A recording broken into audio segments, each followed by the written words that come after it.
میں جب ابھی گیا تھا شکارپور ایک کانووکیشن کے اوپر یونیورسٹی کے، اس میں جو ایک صاحب ہیں، نام میں ان سے بھول گیا ہوں، جنہوں نے وہاں سارا کام کیا ہے، رحیم بخش بھٹی صاحب ہیں۔ رحیم بخش بھٹی صاحب، جی بالکل رحیم بخش بھٹی صاحب کو میں نے گولڈ میڈل بھی دیا اس دن۔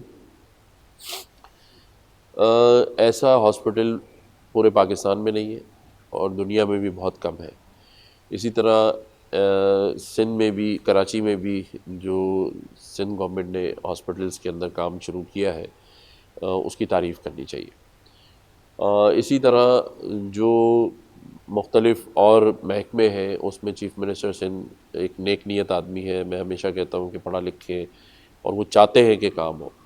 بیسیکلی دیکھیں، قصور ان کا بھی نہیں ہے، قصور ہے ہمارے نظام کا، ہمارے سسٹم کا۔ اس سسٹم میں آپ جو کچھ ڈالیں گے نا، وہ ایک چھلنی کی طرح نکل جاتا ہے۔ ہمیں سسٹم چینج کرنے کی ضرورت ہے۔ آپ سندھ گورنمنٹ کو ہٹا کے کسی کی بھی گورنمنٹ لے آئیں گے، وہ بھی یہی ہوگا جو ہو رہا ہے۔ جب عمران خان جیسا آدمی جو 1 کروڑ نوکریوں اور 50 لاکھ گھروں کا وعدہ کر کے پورا نہیں کر سکا، تو پھر آپ بتائیں اور کون کرے گا؟ تو میں تو ہمیشہ یہ بات کرتا ہوں پیپلز پارٹی کے دوستوں سے بھی اور میں بھی، کہ دیکھیں ہمیں نظام بدلنے کی ضرورت ہے۔ اور نظام آج تک ہم وہ ایک کالونائزیشن ایکٹ جسے کہتے ہیں نا، 1908 کا ہے یہ، اور پاکستان 1947 میں آزاد ہو گیا ہے، لیکن آج بھی ہم زمینیں سندھ میں جو الاٹ کرتے ہیں وہ کالونائزیشن ایکٹ کے تحت کرتے ہیں۔ اسی طرح سے جو ہمارا جوڈیشری کا نظام ہے، اسی طرح ہمارے بلدیاتی نظام ہیں، وہ سارے پرانے اس دور کے ہیں جب جو انگریز تھا وہ اس قوم کے اوپر یا اس پورے برصغیر میں اپنی حکومت چاہتا تھا، لوگوں کو کنٹرول کرنا چاہتا تھا۔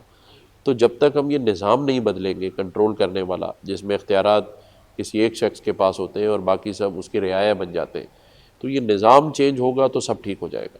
تو پھر پیپلز پارٹی ہوگی وہ بھی پرفارم کرے گی، MQM ہوگی وہ بھی پرفارم کرے گی، اور ساری جماعتیں کریں گی۔ ورنہ اس سے پہلے ہم صرف ایک دوسرے پہ الزام لگاتے رہیں گے۔ ابھی 100 الزام میں پیپلز پارٹی پہ لگا سکتا ہوں، 100 الزام وہ MQM پہ لگا دیں، کسی پہ بھی ایک دوسرے کو بلیم گیم کریں، لیکن نظام کی خرابی ہے، سسٹم کی خرابی ہے۔ اچھا، ڈاکٹر صاحب، آپ نے MQM کے تمام جو گروپس تھے ان کو آپ نے ایک کر دیا، جو آپ کا ایک مطلب اس وقت پورے پاکستان میں اس بات کو، اور ہم سندھی میں جس کو کہتے ہیں کہ ان تمام ولی ہاک آئے، تو آپ کا ایک جو رول ہے وہ ڈیفرنٹ رول رہا کہ آپ نے MQM کے جو ان کے بیچ اختلافات تھے وہ تمام ختم کروا دیا اور ایک پازیٹیو رول پلے کیا۔ آپ پیر صاحب پگارا سے بھی ملتے رہے، اور ان دنوں میں یہ بات بھی عام تھی کہ آپ شاید پیپلز پارٹی اور فنکشنل لیگ کے درمیان بھی جو ایک پل کا رول پلے کر رہے ہیں، GDA سے تو نہیں ہو رہا تھا شاید، فنکشنل لیگ اور پیپلز پارٹی کے درمیان، تو وہ معاملات کہاں پہنچے؟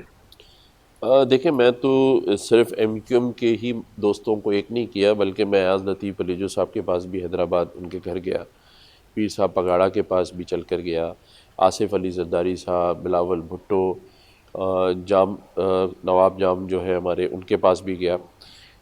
سندھ کی ساری ہی بڑی فیملیوں کے ساتھ میرے پرانے مراسم بھی ہیں، سبھی کے ساتھ، ارباب رحیم ہو یا مہر خاندان ہو، شیرازی ہوں، جن سے بھی سندھ میں جو نوٹیبلز ہیں، الیکٹیبلز ہیں، ان سبھی کے ساتھ میرا ایک پرانا تعلق ہے۔ میں تو یہ چاہتا ہوں کہ سبھی لوگ افہام و تفہیم سے، محبت سے، سیاست سب اپنی اپنی کریں، لیکن اس سیاست میں جو غریب عوام ہے، جو لوگ ہیں، اس کو سیاست کی نظر نہ کریں۔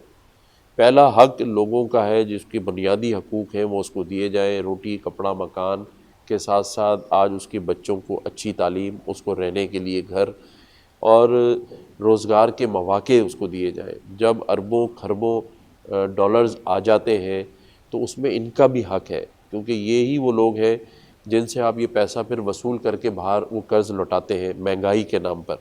آج سندھ میں ہو یا پاکستان میں ہو، سبھی لوگ مہنگائی کی زد میں ہیں۔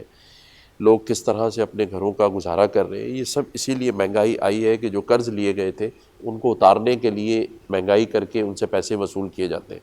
تو میرا پہلا سوال یہ ہے کہ وہ قرضہ جو لیا گیا ہے وہ ان لوگوں کو کیوں نہیں ان پر لگایا گیا، ان کی تعلیم، ان کی ہیلتھ، صحت پر، ان کے بچوں کے اوپر ان کو دی جاتی زمینیں تاکہ یہ اپنے کاروبار کر سکتے۔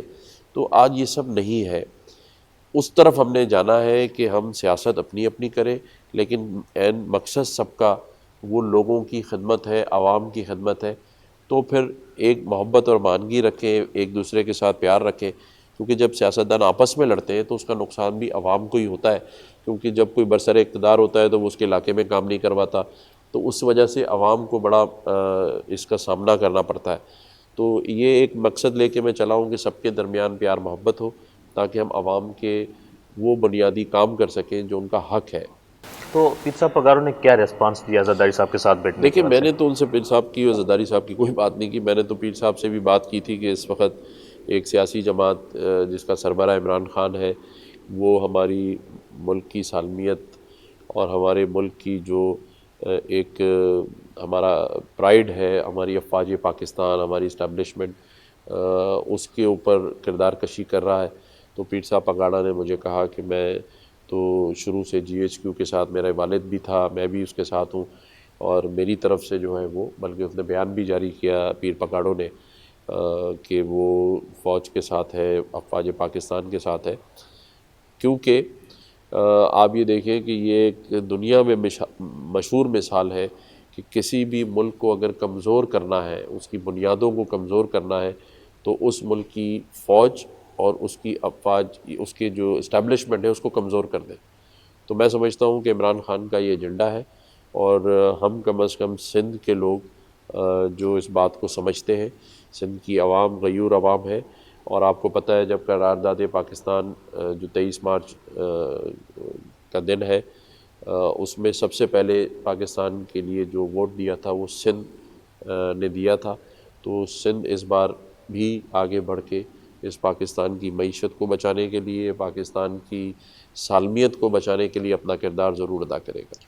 ناظرین اتنے وقت ہوگا شارٹ بریک اپ وری ملوں تا تصویر ویلکم بیک ناظرین اصل اگر موجود ہیں سندھ جو گورنر تصویر صاحب یہ بتائیے گا کہ آپ جو ہیں باقی تو تمام لوگوں کو ایک ساتھ کرنے میں بہت آپ کردار ادا کر رہے ہیں، لیکن اس وقت جو ہے ایم کیو ایم کے جو لوگ مل گئے ان کے مابین کچھ ابھی تک اختلافات نظر آ رہے ہیں، جیسا کہ جو عامر خان بھائی تھے وہ پہلے سینئر ڈپٹی کنوینر کے طور پہ بہت ایکٹیو رول پلے کر رہے تھے، لیکن جب سے فاروق ستار صاحب آئے ہیں، مصطفیٰ کمال صاحب آئے ہیں، تو وہ کہیں وہ رول پلے کرتے ہوئے نظر نہیں آ رہے جو پہلے، حتیٰ کہ وہ آپ کے لیے تو کڑھائیاں بھی بنا رہے ہیں اپنے گھر پر۔ دیکھیں، کیونکہ میں پورے سندھ کا گورنر ہوں، اور جو گورنر ہوتا ہے وہ صوبے کا آئینی سربراہ ہوتا ہے، وفاق کا نمائندہ ہوتا ہے اور نیوٹرل ہوتا ہے۔ جہاں تک افہام و تفہیم، پیار محبت اور کسی کے درمیان اختلاف تھا، وہ تو میں بیٹھ کے برج کا کردار ادا کر سکتا ہوں، جیسے وفاق اور صوبوں کے درمیان اور صوبوں میں موجود تمام سیاسی جماعتوں کے درمیان، اور اسی طرح اگر کسی کے درمیان اس طرح کی بات تھی۔ لیکن اس کے بعد جو سیاسی معاملات ہیں وہ سب سیاسی سربراہ اور ان کی پارٹی کے ہیں، اس میں نہ میرا کوئی عمل دخل ہے اور نہ میں اس میں عمل دخل کرنا چاہتا ہوں۔ اگر آپس میں ایک دوسرے کے ساتھ سبھی محبت سے چلیں گے تو مضبوطی آتی ہے، اور اگر اختلاف رکھیں گے اور ایک دوسرے کو ٹھیک کرنے میں لگے رہیں گے تو پھر سیاسی پارٹیاں آپ کو پتہ ہے آگے نہیں چل سکتی۔ اچھا تصویر صاحب، ابھی جو ہے ایم کیو ایم سے آپ کا تعلق ہے، اور ایم کیو ایم کا یہ شکوہ رہا ہے کہ 75 سالوں سے جو بانیان پاکستان ہیں، ان کا کلیم ہے کہ جو بانیان پاکستان ہیں ان کو نظر انداز کیا جا رہا ہے، تو اس بات میں کتنی صداقت ہے؟ دوسرا یہ ہے کہ یہ جو پاکستان میں ایم کیو ایم کا مطالبہ ہے کہ جو شہری سندھ ہے اس کا الگ سے صوبہ بننا چاہیے، کتنی آپ ان کی سپورٹ کریں گے؟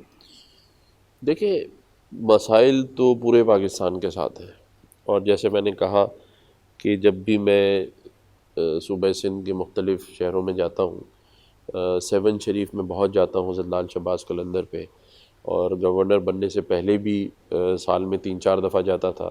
ابھی بھی میرا چوتھا ٹرپ تھا گورنر بننے کے بعد اس 6 مہینے میں کہ میں حضرت لال شہباز قلندر پہ گیا۔ تو مجھے تو پورے صوبے کی ہی جو عوام ہے نا وہ معصوم اور لاچار اور مجبور نظر آتی ہے۔ تو یہ مطالبہ ایم کیو ایم کا ہی نہیں ہے، بلکہ میں سمجھتا ہوں پورے سندھ میں ہی لوگوں کو نظر انداز کیا گیا ہے، اور پورے پاکستان میں نظر انداز کیا گیا ہے، اور یہ نظر انداز ہونے کی وجہ سے ہی آج ہم معاشی مسائل کا شکار ہیں۔ تو سبھی کے جو معاملات ہیں اس کو ایڈریس ہونا چاہیے، اور لوگوں کے مسائل حل کرنے چاہیے، اور جس کا جو حق ہے اور جو جس کی جسے کہتے ہیں کہ یہ ذمہ داری ہے حکومتوں کی، ریاستوں کی، کہ سبھی کو ان کے حقوق دیے جائیں، جس کا ہمارے آئین میں بھی ذکر ہے۔ تو میں سمجھتا ہوں کہ کہیں نہ کہیں سبھی کے ساتھ اس ملک میں زیادتیاں ہو رہی ہیں اور ہوئی ہیں، جس کی وجہ سے آج ہم ایک قوم نظر نہیں آتے، ہم فرقوں میں اور قومیتوں میں بٹ گئے، اور اسی وجہ سے آج ہمیں یہ دن دیکھنے پڑ رہے ہیں کہ ہم میں پاکستانی کوئی نظر نہیں آتا، جبکہ ہم بیرون ملک جائیں، ترکیہ کی مثال لے لیں تو وہاں کسی سے پوچھیں گے تو وہ کہے گا میں ترک ہوں، جبکہ ہم جو ہے مختلف قومیتوں کی بات کرتے ہیں، پاکستان کی بات نہیں کرتے۔ جو صوبے کی بات کری تھی، ایم کیو ایم کا دیرینہ مطالبہ یہ رہا ہے۔ دیکھیں، یہ صوبے کی بھی جو بات ہمیشہ آتی ہے، میں یہ سمجھتا ہوں اس کے لیے جب تک تمام سیاسی جماعتیں، تمام اسٹیک ہولڈرز ایک ٹیبل پہ نہ بیٹھیں اور متفق نہ ہوں، تو اس سے پہلے اس قسم کی بات اس لیے نہیں کرنی چاہیے کہ ہم اس وفاق کی اکائیوں کو اور آپس میں نفرتوں کے بجائے محبت والا راستہ نکالیں، اور اگر محبت سے، افہام و تفہیم سے سارے لوگ بیٹھتے ہیں تو پورے پاکستان کے اندر اگر کہیں ضرورت ہے تو وہ بنانے چاہیے، لیکن اس پہ سب کا متفق ہونا اور سب کی رائے لینا اور سب کی رائے کا احترام کرنا اور ایک دوسرے کو قائل کرنا پہلا کام ہے جس کے لیے ہم سب کو بیٹھنا ہے، اور اگر سمجھتے ہیں کہ نہیں اور اس کی ضرورت نہیں ہے تو پھر نہیں بننا چاہیے۔ اچھا، یہاں پر ابھی کراچی میں جو قدیمی گوٹ ہے ان کو ریگولائز کرنے کے حوالے سے معاملات چل رہے ہیں، کمیٹی بھی بنائی گئی ہے، اس کی میٹنگ بھی ہوئی ہے۔ ایم کیو ایم کے محمد حسین صاحب نے اسمبلی میں بھی کہا تھا کہ ایم کیو ایم کو اس کمیٹی میں شامل کیا جائے، لیکن ابھی تک سندھ گورنمنٹ نے شاید شامل نہیں کیا ہے ان کو۔ آپ سے بھی انہوں نے کوئی شکوہ گلا کیا ہے؟ جی، آپ نے بھی سنا ہے کہ سی ایم صاحب کو کوئی خط لکھا ہے؟ میرے پاس خالد مقبول صدیقی صاحب اپنی پوری قیادت کے ساتھ آئے تھے، اور اس کے علاوہ جماعت اسلامی، اے این پی اور مختلف سیاسی جماعتوں نے بھی مجھے رابطہ کیا ہے، اور انہوں نے کہا ہے کہ جو کمیٹی بنی ہے اس میں 5 نام صرف پیپلز پارٹی کے ہیں، اور اس میں باقی جماعتوں کے لوگوں کو شامل کیا جائے۔ اس میں میں ایک خط لکھ رہا ہوں چیف منسٹر صاحب کو، اور میں ان سے یہ ریکویسٹ کروں گا کہ اس کو نیوٹرل کمیٹی بنایا جائے، یا تو کسی بھی سیاسی جماعت کا کوئی آدمی نہ ہو، اور اگر ہوں تو پھر سب کے ہوں، اور جہاں جہاں ضرورت ہے وہاں گوٹ بنے، جہاں نہیں ہے کیونکہ اس پہ سپریم کورٹ اور ہائی کورٹ کے آرڈرز موجود ہیں تو کوئی نیا گوٹ نہیں بننا چاہیے، جو آلریڈی ہے ان کے حقوق کی بات ہونی چاہیے۔ اچھا، ابھی حقوق کی بات آئی تو مردم شماری ایک بہت بڑا ایشو چل رہا ہے پورے پاکستان کا۔ آپ کے پاس بھی خود پیپلز پارٹی کے جب ناصر شاہ صاحب بیٹھے ہوئے تھے تو انہوں نے اپنے تحفظات کا اظہار کیا۔ پیپلز پارٹی کے چیئرمین جو ہے وہ اس پہ بار بار کہتے رہے ہیں، انہوں نے اے پی سی بھی بلائی تھی، باقی بھی کمپس جماعتیں ان کے بھی خدشات ہیں۔ تو اس وقت جو مردم شماری ہو رہی ہے اس کے حوالے سے آپ کو بینگ اے گورنر کتنا اپڈیٹ کیا گیا ہے؟ کیا اس میں پروگریس ہے؟ کتنے لوگ گنے گئے ہیں اور کتنے لوگ باقی رہتے ہیں؟ جو ٹائم پیریڈ ہے وہ تو پورا ہونے والا ہے۔ دیکھیں، کمشنر جو سینسز ہیں وہ میرے پاس آئے تھے، اس کی ڈیجیٹل والی تو اوپننگ ہی گورنر ہاؤس سے کی گئی ہے، اور وہ میں نے ان کو یہ ہدایت کی تھی کہ آپ احسن اقبال صاحب کے ساتھ سارے معاملات جو شکایتیں تب تمام ہی سیاسی جماعتوں کو ہیں تو اس کے اوپر معاملات کو حل کریں۔ بہت سے چیزوں کو ایڈریس کیا گیا ہے، بہت سوں کو حل کیا جا رہا ہے، جہاں جہاں مسائل ہوں گے اس کا ادراک ہم کرتے رہیں گے، اور میں نے جیسے کہا نا کہ کوئی بھی کام جس پہ سب متفق ہوں وہی کامیاب ہوتا ہے۔ اگر صاحبی جماعتوں کو اس پہ نا اتفاقی ہے اور اس کے تمام جو اس کے معاملات ہیں تو پھر تو یہ ایک شکوک و شبہات سے بھری مردم شماری ہوگی جسے کوئی بھی اس ٹائم پر افورڈ نہیں کر سکتا۔ لیکن کوئی اپڈیٹ بریفنگ دیتے ہیں آپ کو، بتاتے ہیں کہ جی، کیا ہو رہا بتاتے ہے؟ رہتے ہیں۔ اچھا، تو اس وقت جو ہو رہی ہے اس سے آپ خود کتنے سیٹسفائیڈ ہیں؟ میں میرے خیال سے 50-50% پر ہے کہ کچھ چیزوں پہ جیسے میں نے کہا بالکل بھی مطمئن نہیں ہے، اور کچھ تجاویز دی تھی جس کا جواب ابھی باقی ہے، انہوں نے مجھے آ کے بتانا ہے، اور کچھ چیزوں پہ سوال کے جواب احسن اقبال صاحب نے دینے ہیں سینسس کمشنر کو، تو انشاءاللہ 1-2 روز میں ساری چیزیں واضح ہو جائیں گی۔ اچھا، یہ جو مردم شماری کا ٹائم پیریڈ ہے وہ بڑھانے کا بھی خود آپ نے بھی ایک مطالبہ کیا تھا کہ وہ بڑھایا جائے، سندھ گورنمنٹ نے بھی کہا تھا، تو وہ بڑھانے کے حوالے سے کوئی ہوئی ہے پروگریس؟ کوئی بڑھایا جا رہا اس ہے پر یا؟ جواب وہ دیں گے احسن اقبال صاحب سے بات کر کے۔ اچھا اچھا، دوسرا یہ ہے کہ اس وقت جو سچویشن ہے سندھ میں خاص طور پہ وہ بہت ہی ایم کیو ایم اور پیپلز پارٹی کے درمیان گولہ باری والی ہے، خاص طور پہ کراچی میں میئر کے حوالے سے جماعت اسلامی اور پیپلز پارٹی کے درمیان ہے۔ تو کہا یہ جا رہا ہے کہ ایم کیو ایم لوکل باڈیز جو قانون تھا اس کے حوالے سے وہ لاسٹ دن تک آپ کے پاس بیٹھے رہے کہ پیپلز پارٹی سے بات کریں، الیکشن ملتوی کریں، آپ کے پاس ایک آرڈیننس کے آئینی اختیارات بھی تھی وہ بھی استعمال کی جائیں، لیکن وہ نہیں ہو سکے اور ایم کیو ایم نے بائیکاٹ کیا۔ کہتے یہ ہے کہ ایم کیو ایم کو پلاننگ کے تحت اس پورے سسٹم سے باہر رکھا گیا اور ابھی تک ایم کیو ایم جو ہے اس میں شامل نہیں سکی۔ تو کراچی میں میئر کس کا آنے والا ہے؟ اور یہ جو پورا سسٹم تھا یہ چونکہ آپ کے سامنے ہی ساری چیزیں ہو رہی تھی، آپ اس میں ایک رول پلے کر رہے تھے، تو واقعی ایم کیو ایم کو سازش کے تحت باہر رکھا گیا تھا؟ دیکھیے، میں سازش کا لفظ تو میں نہیں کہوں گا، لیکن یہ ضرور ہے کہ ایم کیو ایم کے دوستوں نے جو 10(1) کی ڈیمانڈ کی تھی کہ 73 UCs کو بڑھایا جائے. وہ اس لیے تھی کہ وہ ان کا یہ کہنا تھا کہ جو ہماری UCs ہیں وہ 80 ہزار پہ بنائی گئی ہیں اور پیپلز پارٹی والوں نے اپنی UCs 25,000 پہ بنائی ہیں، جس پر پیپلز پارٹی کے دوستوں نے اس بات کو مانا بھی، لیکن کسی وجہ سے پھر وہ نہیں ہو پا رہا تھا. پھر آخری دن انہوں نے نوٹیفیکیشن کیا جو کہ پھر الیکشن کمیشن نے اس کو معطل کر دیا، اور آج جو 53 UCs کا نوٹیفیکیشن سندھ گورنمنٹ نے ایشو کیا ہے وہ میں سمجھتا ہوں MQM کی اس ڈیمانڈ کی عکاسی کرتا ہے کہ وہ صحیح کہہ رہے تھے کہ ہمیں یہ کر کے دیں، ادروائز پھر ہم کراچی میں الیکشن نہیں لڑ پائیں گے. تو وہ بعد میں ہوا اور نوٹیفیکیشن ہو گیا. یہی اس وقت میں بھی پیپلز پارٹی کے دوستوں سے کہہ رہا تھا کہ اس کو کر دیں کیونکہ ان کی ڈیمانڈ جائز ہے. میں یہ سمجھتا ہوں کہ اس وقت نہیں مانا گیا، MQM اس پروسیس سے باہر ہو گئی، انہوں نے بائیک آؤٹ کیا. لیکن اب دیکھنا یہ ہے کہ جو ابھی ریزرو سیٹس کے اوپر الیکشن ہوں گے اور جو 12 جو رہ گئے ہیں اس کے بعد کیا سچویشن بنتی ہے، اور ظاہر ہے جس کے نمبر زیادہ ہوں گے وہی اپنا میئر بنائے گا. اچھا، MQM اور پیپلز پارٹی کے درمیان الزامات کی تو بہت پرانی ایک کہانی ہے، لیکن وہ ہمیشہ ایک دوسرے کے ساتھ بھی رہتے ہیں، ساتھ رہتے ہوئے بھی ایک شکوہ شکایت، اور یہ ایک ڈیموکریٹ وے ہے کہ آپ ساتھ رہ کر ایک دوسرے کے گلے شکوے بھی کریں. MQM نے ایک اور مطالبہ کیا تھا، آپ سے کیا تھا اسپیشلی، کہ حیدرآباد کو جو اس وقت بلدیاتی انتخابات ہوئے ہیں اس میں جو میئر آ رہا ہے وہ حیدرآباد کا نہیں آ رہا، وہ کسی رورل سے لایا جا رہا ہے، اور گورنر اپنے آرڈیننس کے تحت حیدرآباد کی جو ایک چل سچویشن ہے وہ بحال کرے. مصطفیٰ کمال صاحب نے پریس کانفرنس کی تھی، آپ کو بتایا تھا انہوں نے کچھ اس حوالے نہیں، سے؟ میرے پاس ایسا کوئی پرپوزل نہیں. اچھا اچھا، اس وقت جو پنجاب میں الیکشن ہونی تھی وہ ملتوی کر دی گئی ہے. ابھی یہ کہا جا رہا ہے کہ کوشش کرنے رہے ہیں وفاقی حکومت کے ایک ساتھ پورے ملک میں، تو کب انتخابات ہونے جا رہے ہیں، کوئی اپائنٹ؟ دیکھیں، یہ تو آئین و قانون کے حساب سے جو قانون میں لکھا ہوا ہے وہی ہونے چاہیے. اور میں نے ہمیشہ یہ بات کی ہے کہ ساری چیزیں اس نظر سے بھی دیکھنی ہے کہ اس وقت پاکستان کے حالات کیا ہیں. جب معاشی طور پہ آپ کے پاس بھوک اور افلاس ہو، قرض دینے کے لیے واپس پیسے نہ ہوں، اور آپ کے پاس ریزروز نہ ہوں، اور آپ ڈکلائن کی طرف جا رہے ہوں، تو ایسے میں دنیا ہنسے گی کہ آپ کے پاس اپنے لوگوں کو کھلانے کے لیے پیسے نہیں ہیں اور آپ اربوں روپے الیکشن پہ ڈال رہے ہیں. تو اگین میرا تو یہی کہنا ہے، مجھے نہیں پتا اس میں قانون میں کتنی اس بات کی گنجائش ہے، کہ یہ وقت سیاست کا نہیں ہے. تمام اسٹیک ہولڈرز ٹیبل پر بیٹھے، اور دنیا میں کوئی ایسا کام نہیں ہے جو ٹیبل پر بیٹھ کے حل نہ کیا جا سکے. پہلے پاکستان کو رکھیں، پاکستان کے جو حالات ہیں اس کو رکھیں، اور اس کے بعد پھر سیاست کی بات کریں.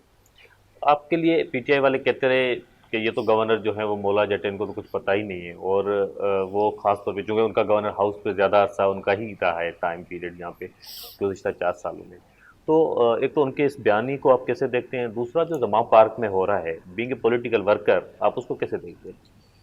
دیکھیں، مولا جٹ انہوں نے کہا، میں نے تو ان کا شکریہ ادا کیا تھا، اس لیے کہ پاکستان میں مولا جٹ کا جو کریکٹر ہے وہ بڑا پازیٹیو ہے، اور مولا جٹ ہمیشہ ہر اس جگہ پہنچ جاتا ہے جہاں ناانصافی ہو رہی ہو.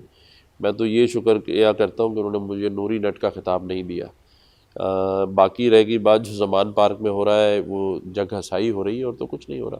ہمارا پڑوسی ملک ہندوستان ہنس رہا ہے کہ یہ آپس میں ایک دوسرے سے جنگ کر رہے ہیں، اور قانون کا احترام نہیں ہے. اگر کورٹ بلا رہی ہے تو انہیں جانا چاہیے، پولیس کو مطلوب ہے تو جانا چاہیے، اسی کو قانون کہتے ہیں. اور بے گناہ ہے تو اپنی بے گناہی ثابت کرنی چاہیے. لیکن گھر میں چھپ کر اور ایک ایسے ماحول کو بنانا، میڈیا کو اور سوشل میڈیا کو استعمال کر کے پاکستان کو بدنام کرنا، یہ اچھی بات نہیں.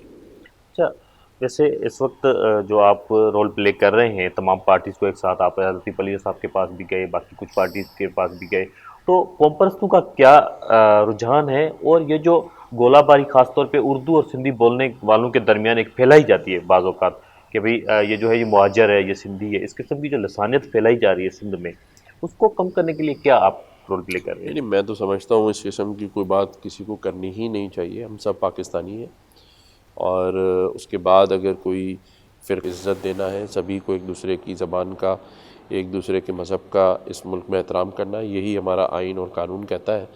اور میں سمجھتا ہوں کہ یہ تو وہ لوگ کرتے ہیں جو سازشیں بنتے ہیں اور سازشوں کے اعلی کار ہیں. باقی اس شہر کی اور اس صوبے کی تو اور پاکستان کی جو عوام ہے وہ تو بہت معصوم ہے. ہم ایک دوسرے کے رشتہ داریاں کرتے ہیں، ایک دوسرے کے ساتھ ہمارا گھروں میں آن جان ہے، دوستیاں ہیں. میرے پاس اس گورنر ہاؤس میں میرا 50% سے زیادہ اسٹاف سندھی ہے، باقی اردو اسپیکنگ ہے. تو یہ تو ایک ساتھ رہتے ہیں، ایک ساتھ اٹھتے بیٹھتے ہیں، کھاتے ہیں. یہ تکلیف تو ان لوگوں کو ہوتی ہے جو ان چیزوں کو پیدا کر کے اپنی سیاست چمکاتے ہیں. کیا ریسپانس تھا ان کا جن کے پاس آپ گئے تھے اس حوالے سے؟ ریاض لطیف بلوچ صاحب نے بہت اچھی باتیں کی تھیں. انہوں نے مجھے ہر اس بات کا تعاون کا یقین دلایا جہاں ہم بہتری کر سکتے ہیں، بیٹرمنٹ ہو سکتی ہے، اور بہت پازیٹیو باتیں کی انہوں نے. فیوچر میں بھی یہ سلسلہ جاری رہے گا اور آپ چاہیں گے انشاءاللہ کہ پیپلز پارٹی کے ساتھ پیر صاحب وغیرہ کا پیچ اپ بن جائے؟ سبھی کا ایک دوسرے کے ساتھ تعلق ہونا چاہیے. جیسے میں نے کہا کہ اگر حکومتی پیچ اپ؟ دیکھیں یہ تو ہر ایک سیاسی جماعت کا اپنا منشور ہے، وہ ملنا چاہتے ہیں یا نہیں ملنا چاہتے. میں کون ہوتا ہوں کسی کو کہنے والا ہے وہ حکومت میں آ جائے. میں تو یہ چاہتا ہوں کہ سب مل جل کر ایک دوسرے کے ساتھ پیار محبت سے رہیں اور اپنے اس پیارے صوفیوں کی جو دھرتی ہے جہاں ایسی ایسی شخصیات ہیں، حضرت لال شہباز قلندر جیسے بڑے بڑے صوفیاء اور ہمارے یہاں قلندر ہے، تو اس دھرتی کے اندر پیار محبت امن گہوارہ قائم کریں، لوگوں کو روزگار کے مواقع دیں تاکہ یہ لوگ جو ہے یہاں کے اپنی زندگی خوشحالی سے گزار سکیں. اس سے پہلے جو حکومت تھی انہوں نے اعلان کیا تھا کہ گورنر ہاؤس میں وہ یونیورسٹی بنائیں گے اور تمام بڑے ادارے قائم کریں گے، لیکن آپ نے یہاں پہ دسترخوان لگائے ہوئے ہیں، تو بتائیں گے آپ کی کیا حکمت عملی ہے؟ دیکھیں اللہ تعالیٰ ہی کھلاتا ہے، اللہ ہی کھلانے والی ذات ہے. ہم تو اس میں صرف ایک چھوٹا سا ذریعہ بنتے ہیں. اس وقت جو معاشی حالات ہیں اور اس وقت جو لوگوں کا زندگی میں گزر بسر مشکل ہو رہا ہے، تو سحری اور افطاری تو کہاں بیچارے ارینجمنٹ کریں گے. تو اس چیز کو دیکھتے ہوئے میں نے پہلے ہی رمضان سے لوگوں کے لیے گورنر ہاؤس کے دروازے افطار ڈنر کے لیے کھول دیے ہیں. پورے سندھ سے لوگ یہاں آئیں، ہمارے ساتھ افطاری کریں، کھانا کھائیں، نماز پڑھیں، اور ہم ان کو جانماز اور تسبیح بھی تحفے میں دے رہے ہیں. میں خود موجود ہوتا ہوں، خود دسترخوان پر بھی ہوں ٹیبل پر، اور خود ان کو ریسیو بھی کرتا ہوں. اسی طرح ہم بچت بازار لگا رہے ہیں پورے صوبے میں، پورے سندھ میں، تاکہ لوگوں کو سستی اشیاء خرد مل سکے، آٹا گھی تیل چینی. اور اسی طرح سے یہ بھی آگے پلان ہے کہ ہم لوگوں کو جو ہے وہ نوکریوں کے لیے روزگار کے لیے مواقع فراہم کریں. اس کے لیے آئی ٹی کے کورسز جو ہے وہ اور اس کی کلاسز گورنر ہاؤس میں انشاءاللہ اگلے مہینے سے شروع ہوں گی. ابھی ہم نے کچھ لوگوں کے ساتھ مل کے تقریباً کوئی 24,000 لوگوں کو مفت کورس کرائے اس 6 مہینے میں، جو ایک کورس 1.5 لاکھ کا تھا. تو اگر وہ کانٹینٹ اور وہ آئی ٹی سیکھ جائیں گے تو میرا یہ ماننا ہے کہ ہمارے سندھ کا نوجوان اگر اس کے پاس ایک اینڈرائڈ فون ہے تو وہ مہینے کے 3-4 لاکھ 5 لاکھ کما سکتا ہے اگر وہ کورسز کر لے. تو وہ کورس انشاءاللہ شروع ہے اور یہاں گورنر ہاؤس میں بھی انشاءاللہ شروع کرائے جائیں گے. اچھا، آپ فیڈرل گورنمنٹ کے نمائندے ہیں سندھ میں. کراچی کے لوگ خاص طور پہ اس وقت گیس اور بجلی کے بحران کو شدت سے فیس کر رہے ہیں، خاص طور پہ سحری کے وقت افطاری کے وقت گیس نہیں ہوتی، بجلی نہیں ہوتی لوگوں کے پاس. تو اس کے لیے آپ نے کیا اقدامات، لاسٹ ٹائم پہ آپ سے جب ہوئی تھی ملاقات تب بھی آپ نے کہا تھا کہ آپ کے الیکٹرک سے کوئی سوال سے بات کریں گے؟ جی بالکل، میری گاہے بگاہے بات چیت ہوتی رہتی ہے. میں نے ٹیلی فون پہ بھی بات کی ہے، اور انشاءاللہ میں 1-2 روز کے اندر ایم ڈی سوئی صدرن کو بھی بلاؤں گا، ایم ڈی کے ای کو بھی بلاؤں گا، تاکہ رمضان میں کم از کم سحری اور افطار کے ٹائم پہ نہ لوڈ شیڈنگ ہو اور نہ گیس کی کمی ہو کسی کو. اچھا، تھر جو ہے وہ پتھر بدلے گا پاکستان ایک نعرہ تھا، لیکن تھر میں جو ہے وہاں سے بجلی تو پیدا ہو رہی ہے، کوئلہ تو نکل رہا ہے، لیکن آج بھی تھر کی جو ہے 80% آبادی جو ہے وہ آئی تھنک کہ بجلی کی فراہمی سے محروم ہے. تو اس کے لیے کیا کرے فیڈرل گورنمنٹ؟ اور سی ایم صاحب نے کہا تھا کہ تھر میں جو ہے 200 یونٹ ہم فری بجلی دے رہے ہیں اسلام کوٹ کی سراؤنڈنگ میں، لیکن ایسا تو کچھ بھی نہیں ہے، وہاں پہ تو صرف 100 یونٹ دیکھیں دیے جا رہے یہ ہیں. بڑی زیادتی ہے. میں تو کہتا ہوں پورے ہی سندھ میں جو زمینیں گورنمنٹ کے پاس بچی ہیں وہ تمام سندھ کی اہاریوں، مزدور اور غریب لوگوں میں دے دینی چاہیے، بانٹ دینی چاہیے. کیونکہ جب تک لوگوں کو آپ روزگار کے لیے کچھ نہیں دیں گے تو اپنے پیروں پہ کیسے کھڑے ہوں گے.